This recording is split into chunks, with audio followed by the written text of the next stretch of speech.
Everyone, welcome back to my channel. आज हम वर्धन वंश के बारे में पढ़ेंगे। ठीक है, कल हमने गुप्त वंश था जो वो ख़त्म कर लिया था, तो आज हम वर्धन वंश के बारे में पढ़ेंगे। छोटा सा टॉपिक है, लेकिन हर्षवर्धन के बारे में एग्ज़ाम में एक क्वेश्चन पूछ लेते हैं, तो इसलिए आज हम इसको कवर करते हैं। शुरू करते हैं आज का अपना टॉपिक। वर्धन वंश। वर्धन वंश की अगर हम बात करें तो इसका जो फाउंडर थे वो थे पुष्यभूति। ठीक है, पुष्यभूति। ठीक है, इसको पुष्यभूति वंश भी बोला जाता हो। ठीक है, हर्षवर्धन, इसका जो वर्धन वंश का दूसरा नाम पूछ ले तो पुष्यभूति वंश भी बोला जाता है, लेकिन ये इसके फाउंडर थे। लेकिन अगर पूछ ले कि रियल फाउंडर कौन थे तो वो थे प्रभाकर वर्धन। ठीक है, पुष्यभूति के पुत्र थे जो प्रभाकर वर्धन, वो इसके रियल फाउंडर बोले जाएंगे।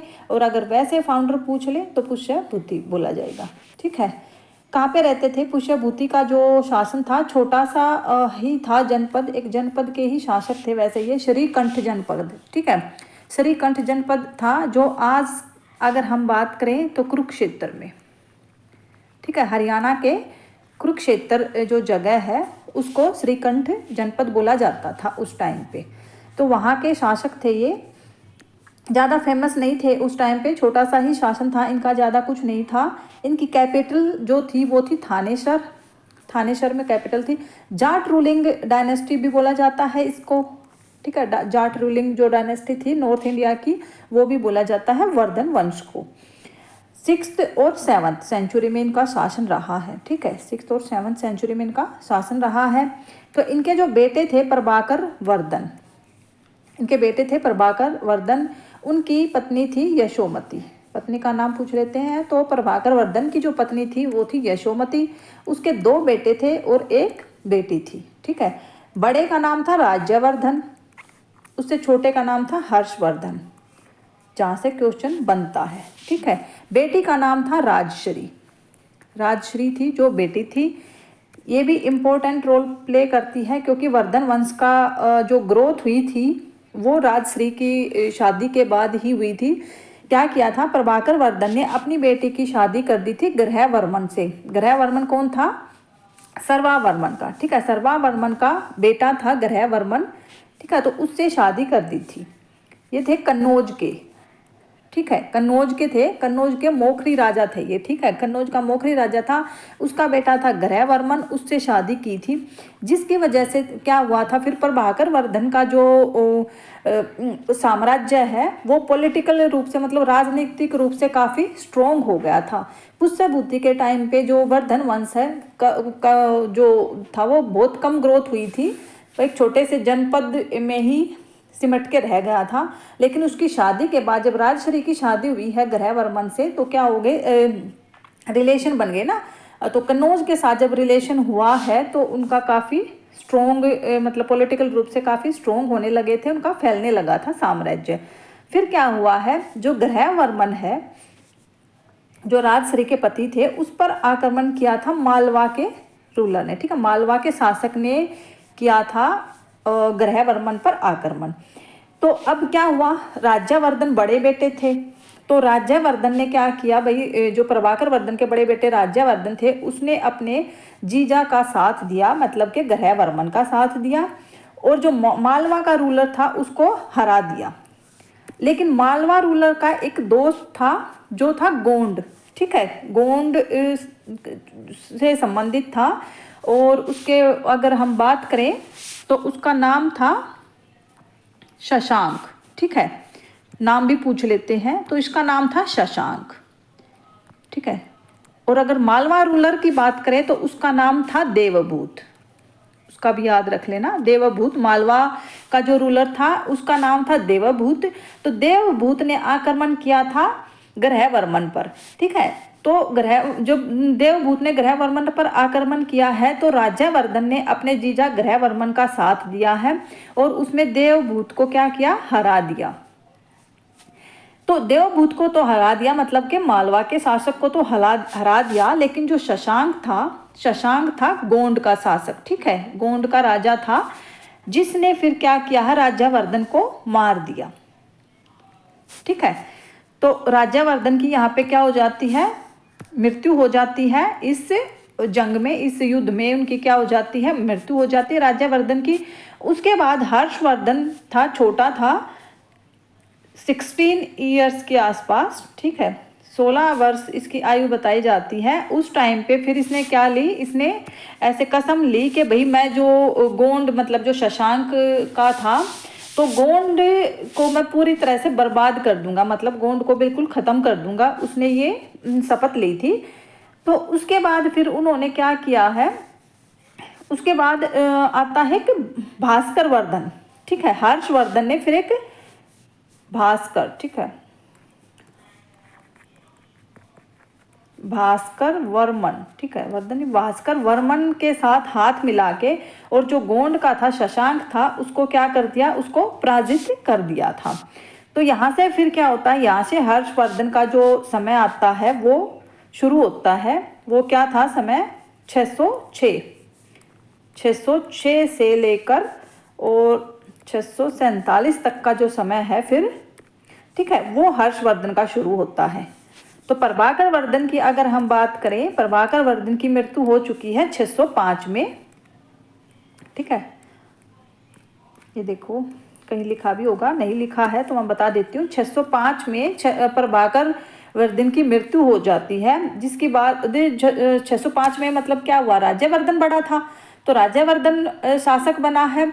तो शासक बनने के बाद फिर लेकिन उसकी मृत्यु हो जाती है जल्दी ही। जो गोंड थे उन्होंने, गोंड के राजा ने क्या कर दी, उसकी मृत्यु कर दी है शशांक ने, ठीक है। उसके बाद 606 में हर्षवर्धन आता है। उसका जो शासनकाल था काफ़ी अच्छा रहा था, ज़्यादा लंबा नहीं चला वर्धन वंश, लेकिन जो हर्षवर्धन है उसका शासनकाल काफ़ी अच्छा रहा। उसके जो दरबारी कवि थे वो थे बाणभट्ट, ठीक है। तो उसने जो लिखा है वो हर्षचरित्र लिखी है, वो बायोग्राफी थी हर्षवर्धन की, ठीक है। हर्षचरित्र किसकी बायोग्राफी थी, हर्षवर्धन की। तो उसमें सारा जो भी हमें मतलब वर्धन वंश के बारे में जो पता चल रहा है वो तो हमें हर्षचरित्र से ही पता चलता है। फिर एक लिखी उन्होंने बाणभट्ट की दूसरी जो रचना थी वो थी कादम्बरी, ठीक है। ये संस्कृत में लिखी गई थी और लैंग्वेज पूछ ले तो इनकी संस्कृत थी, ठीक है, संस्कृत इनकी लैंग्वेज थी। फिर बाणभट्ट के अलावा अगर पूछ ले तो इन्होंने इनके जो दरबार में एक मयूर था और एक नागसेन, ठीक है, ये दो कवि भी इनके दरबारी कवि रहे हैं बाद में, ठीक है। फिर इनके दरबार में और मतलब क्या रहा है, इनके समय का जो शासक का काल था, शासन काल था, वो क्या रहा है कि ह्यूंग सॉन्ग, ठीक है, दूसरा जो चीनी यात्री है वो ह्यूंग सॉन्ग इनके समय में आया है, किसके, हर्षवर्धन के समय में आया है, ठीक है। ह्यूंग सॉन्ग की अगर बात करें तो इसको यात्रियों का राजकुमार भी बोला जाता है, इसको नीति का पंडित भी बोला जाता है, शाक्य मुनि भी बोला जाता है, ठीक है। ये तीनों टाइटल इसको दिए गए हैं ह्यूंग सॉन्ग को, जो चीनी यात्री था। फिर अगर हम देखते हैं कि भाई और क्या क्या था इसमें, हाँ, जो ह्यूंग सॉन्ग था इसका समय पूछ लेते हैं। तो अगर भारत में आने का टाइम पूछा जाए तो 629 में ये आया था और 644 तक रहा था। लेकिन अगर हरियाणा में, क्योंकि एस्टेट क्या है हरियाणा में, तो हरियाणा का पूछते हैं, ठीक है, हरियाणा के एग्जाम में पूछते हैं कि ह्यूंग सॉन्ग जो है वो हरियाणा में कब आया था, ठीक है। तो वो 634 में हरियाणा में गया था, ये याद रखना, 634 जरूर याद रखना, क्योंकि ये ना क्वेश्चन पूछा गया है, प्रीवियस में पूछा गया ये क्वेश्चन। तो हर्षवर्धन है जो वो बुद्धिज्म को फॉलो करते थे, ठीक है, बौद्ध धर्म को फॉलो करते थे। इसी के कारण इनके समय में ना 5वीं जो बौद्ध की संगति हुई है, बौद्ध धर्म की संगति हुई है, 5वीं कन्नौज में करवाई गई थी हर्षवर्धन के समय में। टोटल 5 ही हुई है, ठीक है, टोटल 5 ही इसकी बौद्ध धर्म की जो संगति हुई है वो 5 हुई है। तो लास्ट थी जो हर्षवर्धन के टाइम पे हुई थी और वो कन्नौज में हुई थी। फिर हर्षवर्धन क्या थे, नाटककार भी इनको बोला जाता है, ठीक है। इनको कवि का, नाटक का, इन चीज़ों का शौक था काफ़ी। इनकी रचना पूछ लेते हैं, नागनंद थी, रत्नावली थी, प्रियदर्शिका, ठीक है, ये तीनों रचना पूछ लेते हैं कई बार, हर्षवर्धन की कौन सी रचना थी, ठीक है। तो नागनंद थी, रत्नावली और प्रियदर्शिका थी। इसके बाद देखते हैं आगे। फिर इन्होंने क्या किया था, जब ये मतलब इन्होंने अपना उत्तर से लेकर मतलब कि इधर पूर्व पश्चिम की तरफ इन्होंने काफ़ी अपने उसको राज्य को फैला लिया था, साम्राज्य को फैला लिया था। तब ये दक्षिण की तरफ जब बढ़ रहे थे तो इनका सामना होता है चालुक्य वंश के राजा पुलकेशिन द्वितीय से। जो साउथ का मतलब के जो साउथ में जो वंश चल रहे थे उनका काफ़ी फेमस राजा रहा है पुलकेशिन द्वितीय, चालुक्य वंश से था। ठीक है, तो वहाँ पे फिर क्या हुआ, वहाँ पे युद्ध होता है। अगर हम बात करें 618 ईस्वी में, ठीक है, 618 ईस्वी में ये युद्ध होता है और उसमें हर्षवर्धन को पुलकेशिन द्वितीय हरा देता है। इस हार के बारे में हमें कहाँ से पता चलता है कि भाई पुलकेशिन द्वितीय ने हराया है हर्षवर्धन को, वो है एहोल अभिलेख। ये पूछ लेते हैं नाम, ठीक है। एहोल अभिलेख काफ़ी फेमस है, कर्नाटक में ये अभिलेख है और रवि कीर्ति ने लिखा है। अब रवि कीर्ति कौन था? रवि कीर्ति था पुलकेशिन द्वितीय का दरबारी कवि। रवि कीर्ति है जो, वो पुलकेशिन द्वितीय का दरबारी कवि था। इसके बाद अगर हम देखते हैं कि हर्षवर्धन की मृत्यु होती है, फिर 647 में हर्षवर्धन की मृत्यु हो जाती है।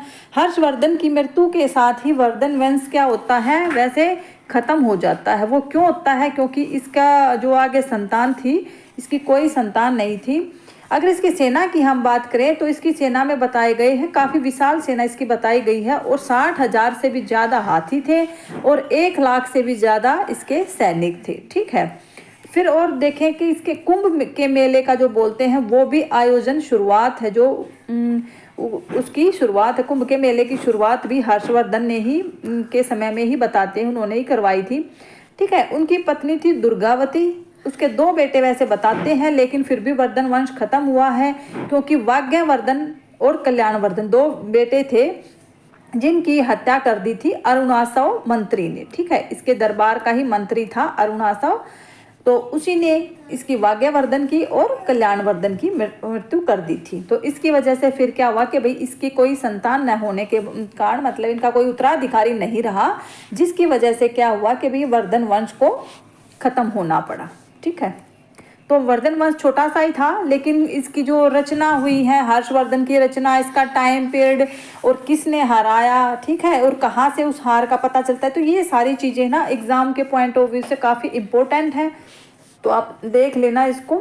ठीक है, मिलते हैं एक नई वीडियो में, तब तक के लिए चैनल को सब्सक्राइब करो, लाइक करो, शेयर करो। Thank you.